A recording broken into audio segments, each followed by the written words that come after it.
من الشيطان الرجيم.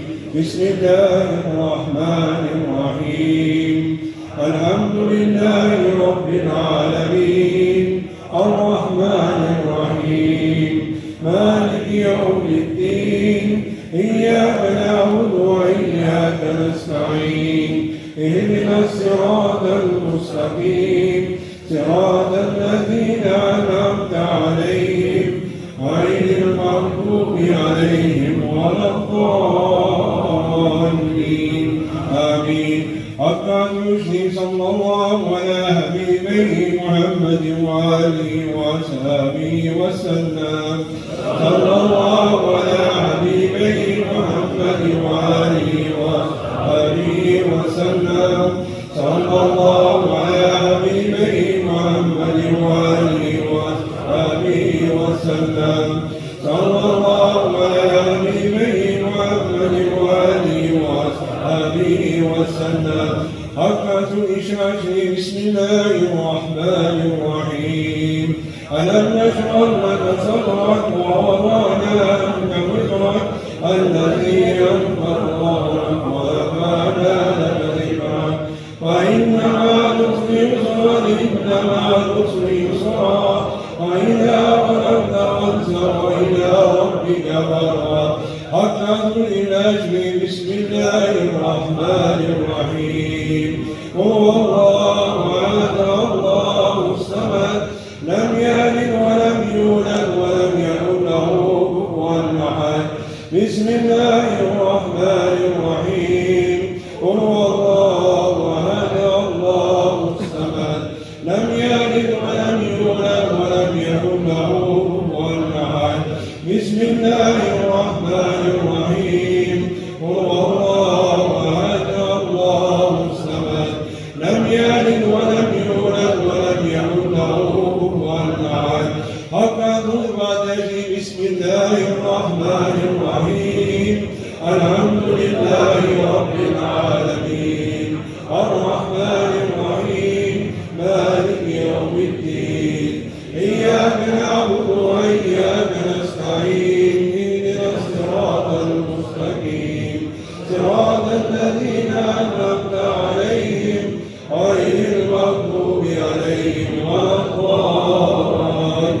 آمين.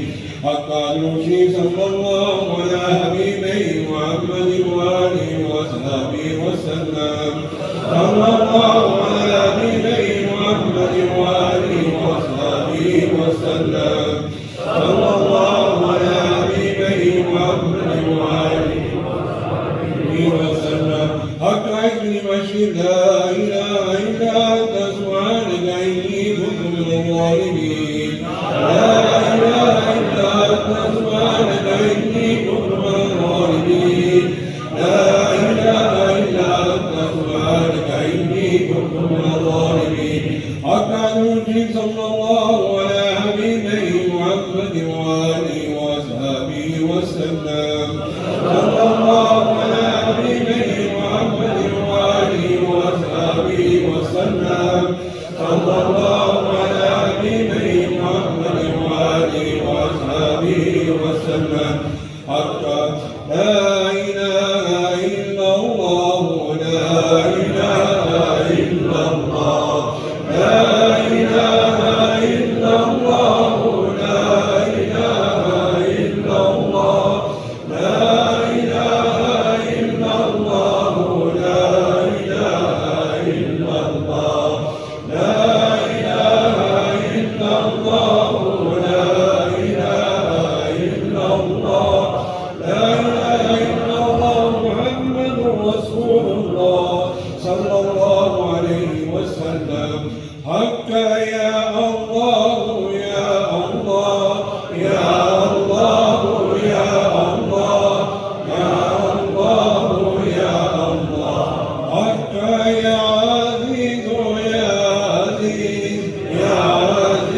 وهاب يا وهاب يا وهاب يا وهاب حق يا حي يا قيوم يا حي يا قيوم حق حسبنا الله ونعم الوكيل نعم المولى ونعم النصير حسبنا الله ونعم الوكيل نعم المولى ونعم النصير حق يا قاضي الحاجات يا قاضي الحاجات حق يا دافع البريات يا دافع البريات حق يا حل المشكلات يا حل المشكلات حق يا كافي المهمات يا كافي المهمات حق يا شافي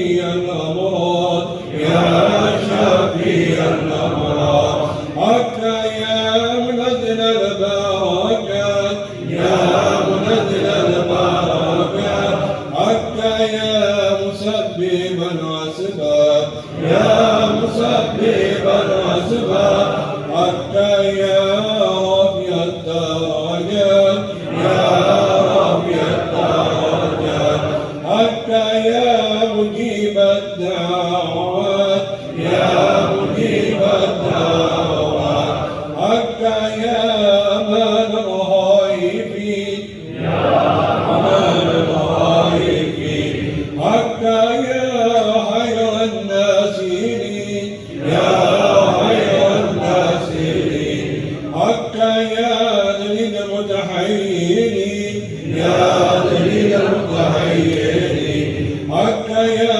ياس المستغيث يا غثنا يا ياس المستغيث يا غثنا حق يا مفرج المحزونين يا مفرج المحزونين حق ربي مغلوب فانتصر ربي مغلوب فانتصر حق يا الله يا رحمن يا رحيم يا أرحم الراحمين يا الله يا رحمن يا رحيم يا أرحم الراحمين حق ذكر والتوحيد سبحان الله والحمد لله ولا إله إلا الله والله أكبر ولا حول ولا قوة إلا بالله العلي العظيم حق اللهم اسلني بصدقك الجميل اللهم اسلني بصدقك الجميل حق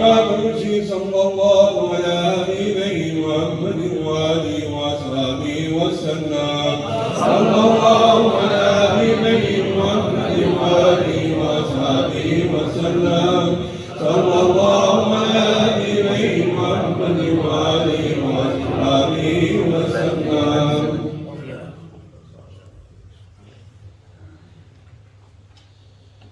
Inshallah, 100,000 times Surah Ikhlas Sharif, 100,000 times Ya Hayyu Ya Qayyum, 100,000 times Astaghfar, 100,000 times La Hawla wa La Quwwata Illa Billahi Al-Ali Al-Azim.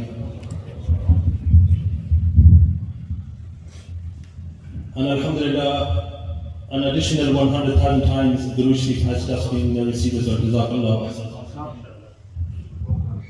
And mashallah, 2 khatams of Quran Sharif as well.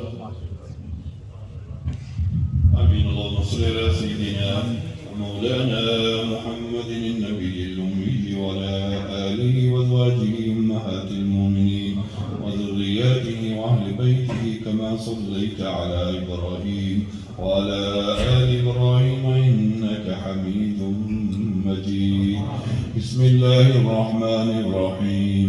الحمد لله رب العالمين الرحمن الرحيم مالك يوم الدين إياك نعبد وإياك نستعين اهدنا الصراط المستقيم صراط الذين أنعمت عليهم غير المغضوب عليهم ولا الضالين. Ya Allah, Deus por aí, مقصدنا يا رب ببارك الشكور منزل فرما يا رب إذا سواب سيد المرسلين شمس العارفين سراج السالكين مصباح المقربين محب الفقراء والغرباء والمساكين سيد الثقلين نبي الحرمين إمام القبلتين وسيلتنا في الدارين سائد قاف قوسين محبوب رب المشرقين ورب المغربين جد الحسن والحسين حضور اکرم رحمت عالم نور مجسم صلی اللہ علیہ وآلہ وسلم نے بارگاہ عالیہ ہدیتاً تحفتاً پیش کرنے عبد الفیض من الانبیاء علیہ السلام صدیقین شہداء صالحین نقشبندیہ چشتیہ ویسیہ قادریہ سالوردیہ شادریہ خاندان دی فرما دے بارگاہ پیش کرنے حضور اکرم رحمت عالم نور مجسم صلی اللہ علیہ وآلہ وسلم والدین کریمان عبد و اجداد بارگاہ پیش کرنے سب صحابہ صحابیہ خلفاء راشدین سماحات المومنین پنتن پاک دی بارگاہ پیش کرنے حضور الخلق والد انبیاء بالتحقیق امیر المومنین یار والے مصطفیٰ خلیفہ اول حسین صدیق اکبر رضی اللہ تعالیٰ عنہ دی بارگاہ پیش کرنے امیر المومنین حیدر کرار شیر خدا اللہ کائنات مولا علی کرم وزر الکریم دی بارگاہ پیش کرنے المومنین طیبہ زائدہ طاہرہ محدومہ کائنات المومنین والخدیجہ الکبریٰ رضی اللہ تعالیٰ عنہ دی بارگاہ پیش کرنے المومنین طیبہ زائدہ طاہرہ محدومہ کائنات صدیقہ بنت صدیق المومنین معاشہ صدیقہ رضی اللہ تعالیٰ عنہ دی بارگاہ پیش کرنے جب بشر رسول طیبہ زائدہ طاہرہ سی نساء فی الجنہ سی نساء فی العالمین حضور جنابی مائی فاطمہ الزہرا رضی اللہ تعالیٰ عنہ دی بارگاہ پیش کرنے نوسر رسول جگر شبتو حضور امام علی مقام سید اشراب اہل الجنہ حضرت امام حسن مجتبی رضی اللہ تعالیٰ عنہ دی بارگاہ پیش کرنے نوسر رسول جگر شبتو حضور امام علی مقام سید شہداء سید اشراب اہل الجنہ حضرت امام حسین پاک رضی اللہ تعالیٰ عنہ دی بارگاہ پیش کرنے سید شہداء امیر حمزہ رضی اللہ تعالیٰ عنہ دی بارگاہ پیش کرنے شہداء بدر شہداء احد شہداء حمد شہداء کربلا دی بارگاہ پیش کرنے تابعین تبع تابعین دی بارگاہ پیش کرنے غوث اعظم شاہ رضی اللہ مکان کمتیل نورانی محبوب سبحان محی الدین پیرانی پیر دستگیر رضی اللہ تعالیٰ عنہ دی بارگاہ پیش کرنے حضور خواجہ خواجگان دی بارگاہ پیش کرنے خواجگان نقشبندیہ مزدیہ دی بارگاہ پیش کرنے حضور خواجہ خواجگان حضور شمشیر نقشبند رضی اللہ تعالیٰ عنہ دی بارگاہ پیش کرنے امام روانی امام زید الرسانی رضی اللہ تعالیٰ عنہ دی بارگاہ پیش کرنے مشاہی چلاشی مشاہی ادگاشی مشاہی مولشی دی بارگاہ پیش کرنے میرے قبل عالم قطب عالم سلطان الاولیاء پیکر لطف و عطا حضور خواجہ خواجگان ثانیہ زلی زربخت رحمت اللہ علیہ دی بارگاہ پیش کرنے حضور خواجہ خواجگان سید اللہ فصاح خواجہ سلیمان سلطان صاحب خواجہ محمد شریف صاحب روانی صاحب چنے اور حضور خواجہ خواجگان حضور خواجہ سید محمود افندی رضی اللہ تعالیٰ عنہ بارگاہ پیش کرنے جمیع المومنین جمیع المومنات جمیع المسلمین جمیع المسلمات جو مسلمان ماجر نظریں جو ہوں گے سب دروانی دا صاحب چانیاں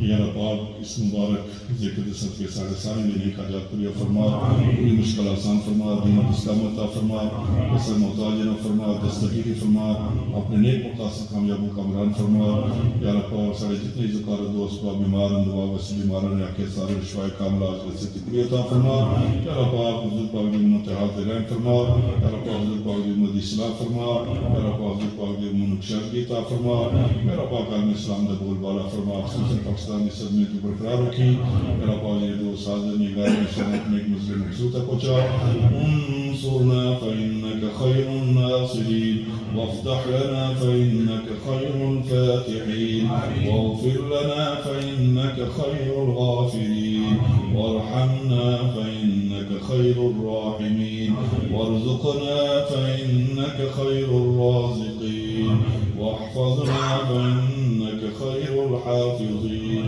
واهدنا ونجنا من القوم الظالمين وصلى الله على حبيبه محمد وآله وصحبه أجمعين برحمتك يا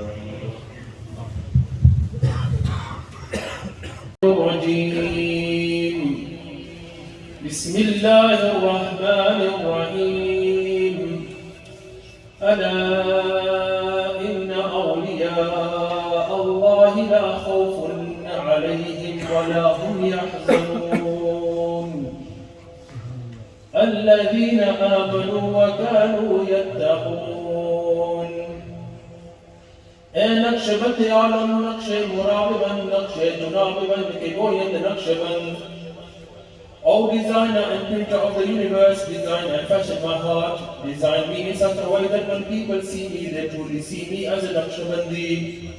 Bestow your blessings upon my existing sake. Shower me with your mercy and look at this transgressor with your compassion, O Allah the Great. For the sake of your greatness, O independent, grant this his obedient servant with your infinite kindness.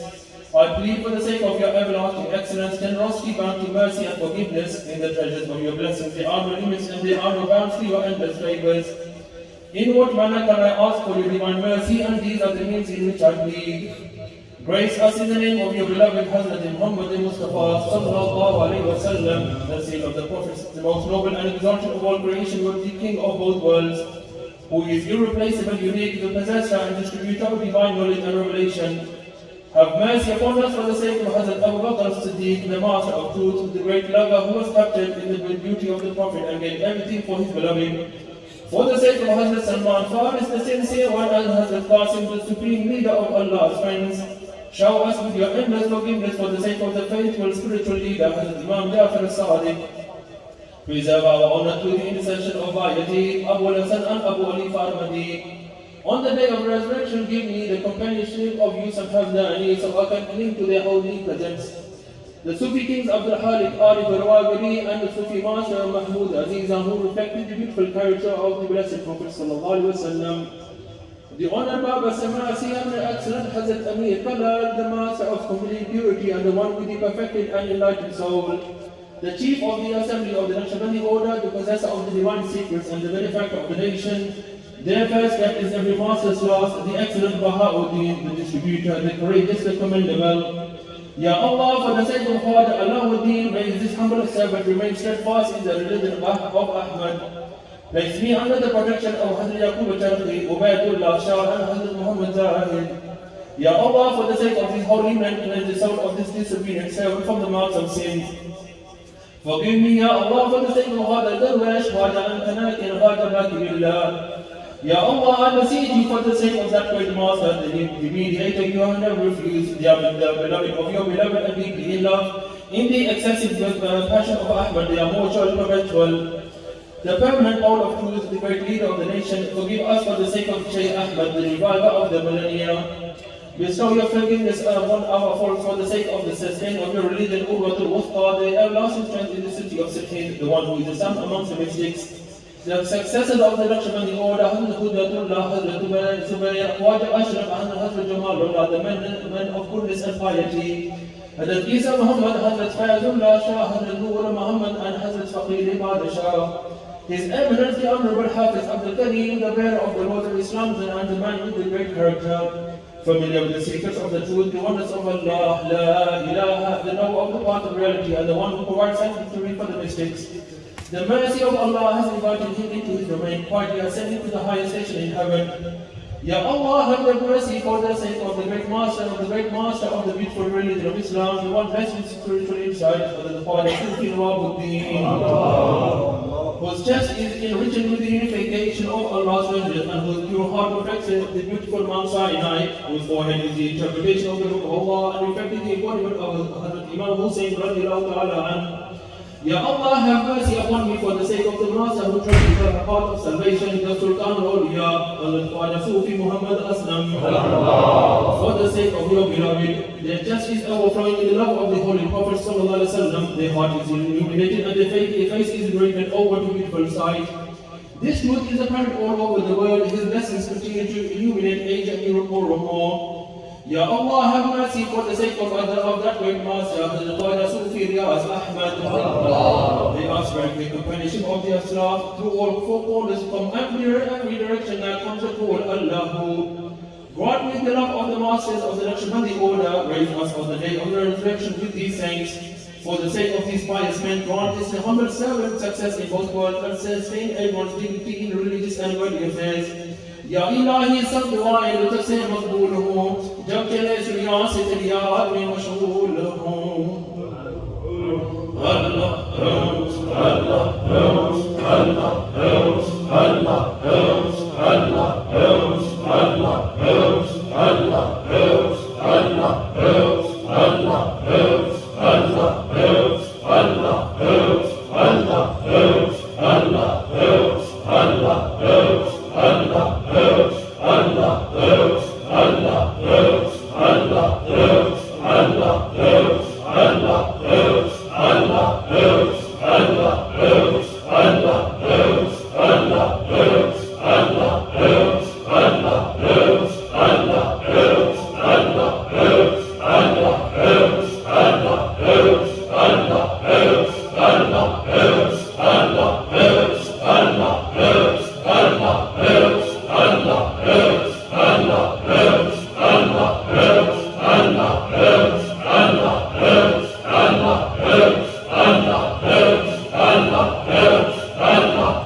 after the Khwaja Sufi Muhammad Yunus of Bedford, inshallah, if they would like to come forward. Nare Takbir, Nare Risalat, Nare Tahaqeeq, Nare Haidari, Nare Ghausiyya, Darbar-e-Aliya Shadpur Sharif, Hazur Khwaja Khwajan, Oh Allah, Oh Allah.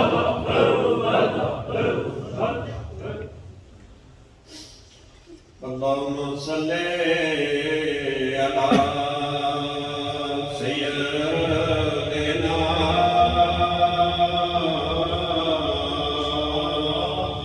salli ala Muhammadin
Amen.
इतनी तंग है आका जी तेरे यहाँ कमी नहीं सल्ले अला रसूलना सल्ले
And if you look back to their silsila, to our Blessed Father, so Pir Muhammad Sultan Sahib, Quddasur al-Aziz, who was one of the sons of Babaji Qasim Sadiq Morvi, so the founder of Mohra Sharif, they never appointed someone as a Khalifa, or nor did they have any sons.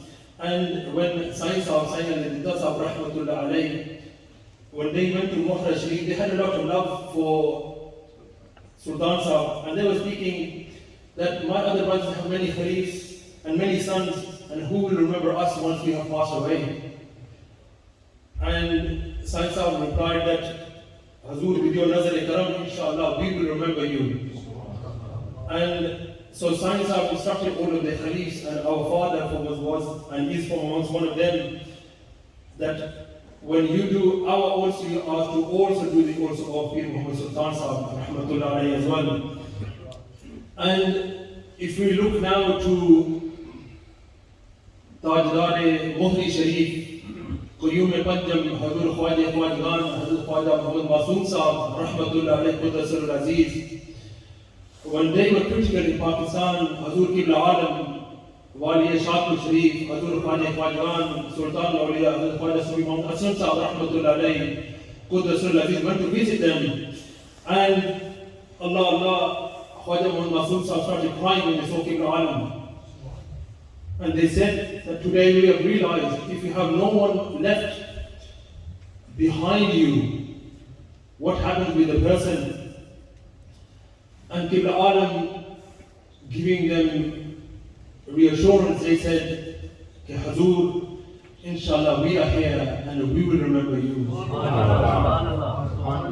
And so when in 1979, when Qibla Alam gave Khilafat and Ijazat to our noble father, as they did to all the other Khulafa, they instructed our father that all the zikr and tadbeed will be of ours, and you have come to us and with us for izafa, you have not come to us for something which you can take you away. So where you will remember us, where you will remember Mohri Sharif, where you will remember us, because remember, before Qibla Alam's passing away, we used to do the also of Zadiz and Bafas of Khalis bin Muhammad Nawabuddin Sahib rahmatullah alayhi. So they said that where you are to remember us and our Murshideen and your Murshidhana here, you are also to remember the Silsila Ijazat had before. So this is why, subhanAllah, you see that when you come here to Luton, you have the fairs of Mohra Sharif, you have the remembrance of that nisbat as well, but then also of Hazur Qibla Alam rahmatullah alayhi as well, subhanAllah. And alongside this, subhanAllah, you will also notice the name of our Dadajan, Hazrat Khwaja Sayyid Muhammad Sharif Sahib, Qibla Hazrat Sahib, they made the name in the dua as well. And subhanAllah, they were also, from one of the Khulafa, they had Ijazat Khilafat from Tura Sharif, they had Ijazat Khilafat from Mohra Sharif as well. So alhamdulillah, brothers, we are all blessed that we are sitting in the company of the men of Allah subhanahu wa ta'ala. And Qibla Alam subhanAllah, they used to always recite the share, कि हिक जागन ना जागन हिक जाग दिया ही सुते हूँ हिक सुतिया ही चावासिल होवे हिक जाग दिया ही मुठे हूँ तकी हो या जे अन्ना बुरगु जागे वो तसाही लेना पुठे हूँ मैं कुर्बान तिरहा तुबाहू जिना खूब परे मुझे हूँ. And this is the affairs of Silsila Naqshbandiyya. They take the person from wherever they are, they take them to the court of the Messenger of Allah, and they take them into the court of Allah subhanahu wa ta'ala.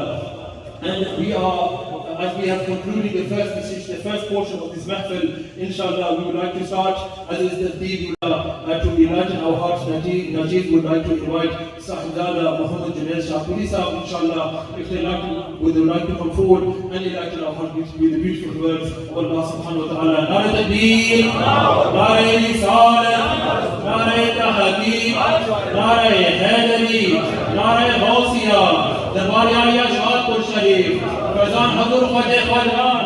Oh Allah, oh Allah, oh Allah.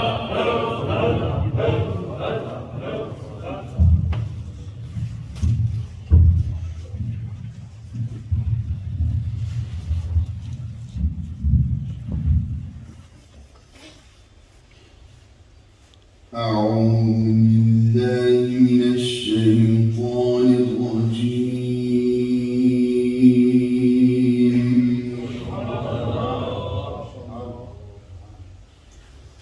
بسم الله الرحمن الرحيم.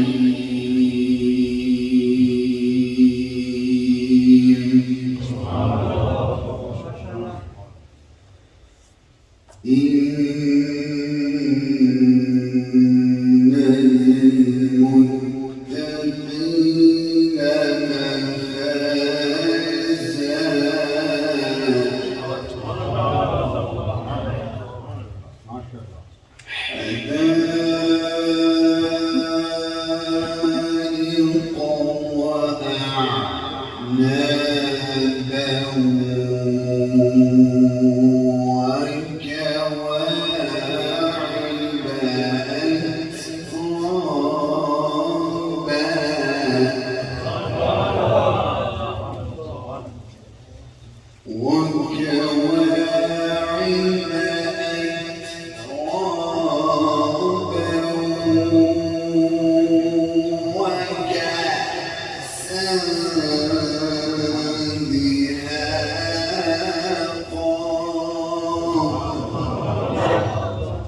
وما من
Burda Sharif, which is from one of the shining lights of the Ahl Sunnah wal Jama'ah, and inshallah to lead us in the recitation of Qasida Burda Sharif, I choose would like to invite Muhtaram Sufi Habib Ahmad Hanif Asami Sahab, inshallah, if you'd like to come forward. Nare Takbir, Nare Risalat, Nare Tahaqeeq, Nare Haidari, Nare Ghausiyya, the Qari'an Shadpur Sharif.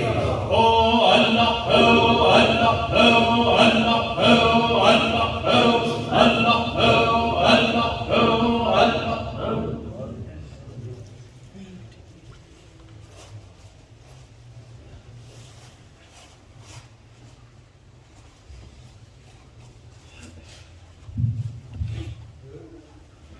أعوذ بالله من الشيطان الرجيم بسم الله الرحمن الرحيم إن الله وملائكته يصلون على النبي يا أيها الذين آمنوا صلوا عليه وسلموا تسليما الصلاة والسلام عليك يا سيدي يا رسول الله وعلى آلك وأصحابك يا سيدي يا رحمة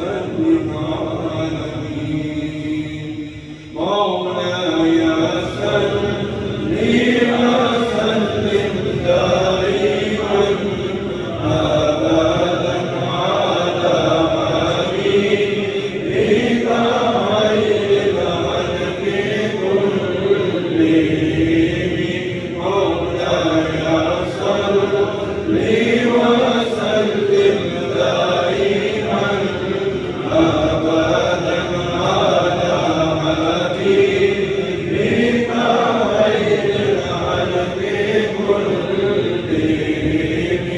الحمد لله مرسل عليه من آدم ثم الصلاة على المختار في الكتاب مولاي صل وسلم دائما أبدا على حبيبك خير الخلق كلهم محمد سيد الكونين والثقلين والفريقين بالعلم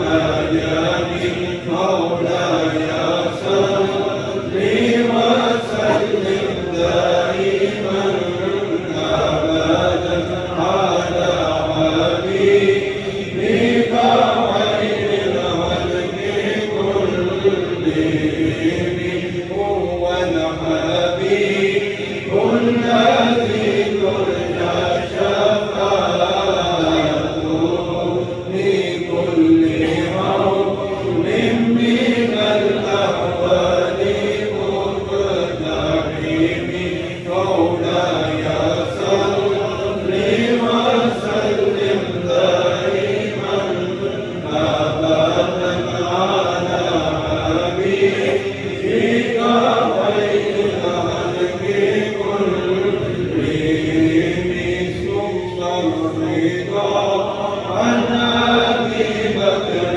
وعن عمر وعن علي وعن عثمان ذي الكرم مولاي صل وسلم دائما أبدا على حبيبك خير الخلق كلهم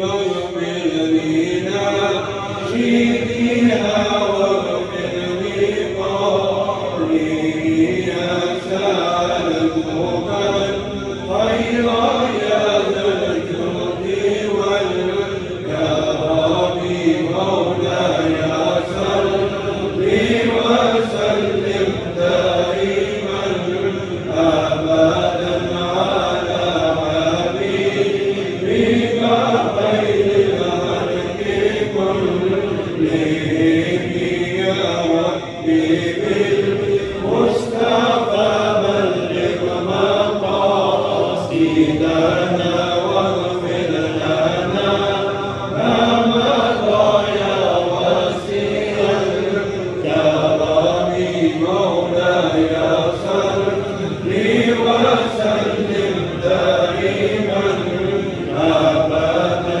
على حبيبك خير الخلق كلهم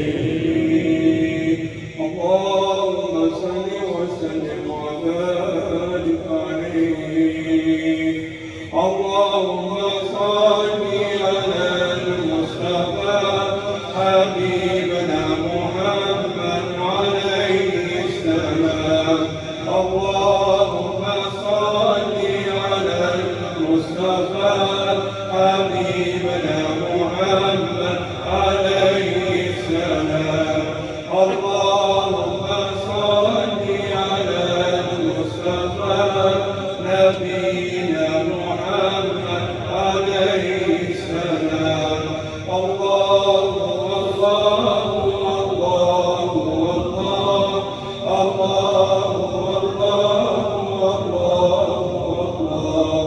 اللهم صل على المصطفى نبينا محمد عليه السلام صلاة تكون وتغنى إليه مبعث الليالي وطول الدوام اللهم صل على المصطفى حبيبنا محمد عليه السلام اللهم صل وسلم وبارك عليه. Mohammed Noor Saab, if they would like to come forward, Bismillah, inshallah, to the stage. Nare Takbir, Nare Risalat, Nare Tahqiq, Nare Haidari, Nare Gausiya, Darbari Ali Shadpur Sharif. Oh Allah, oh Allah. صلى الله عليك يا رسول الله وسلم عليك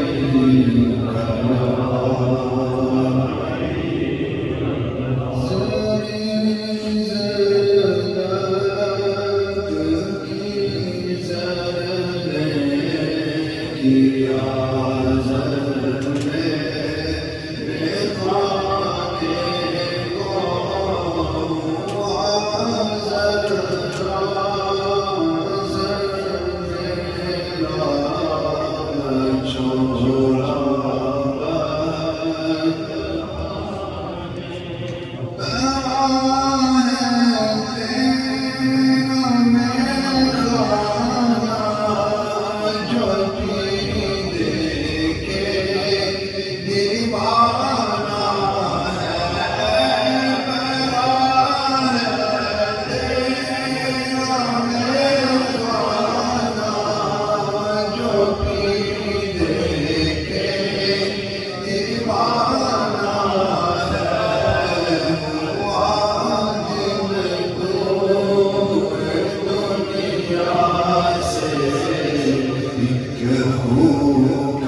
नाराय हैदरी नाराय गौसिया शाहपुर शरीफ जीवे जीवे जीवे जीवे जीवे जीवे अल्लाह हो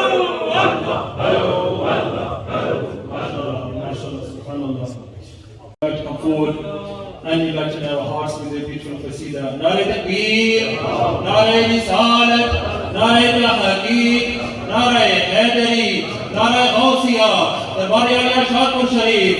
Oh Allah, oh Allah, oh.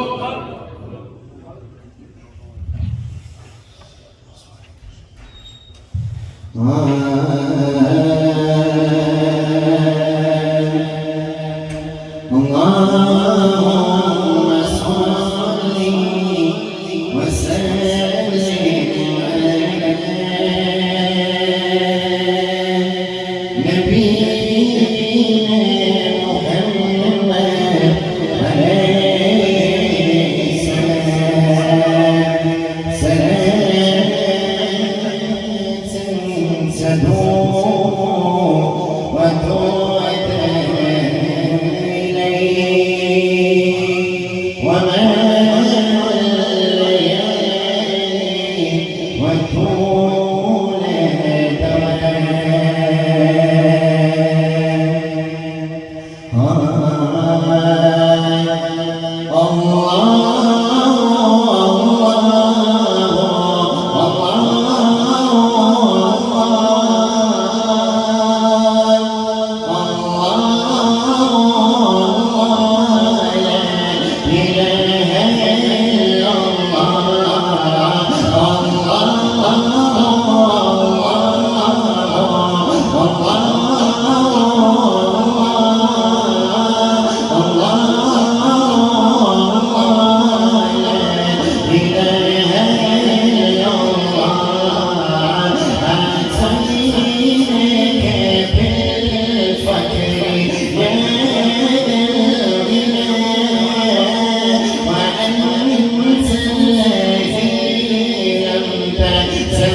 يدوم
رسول الله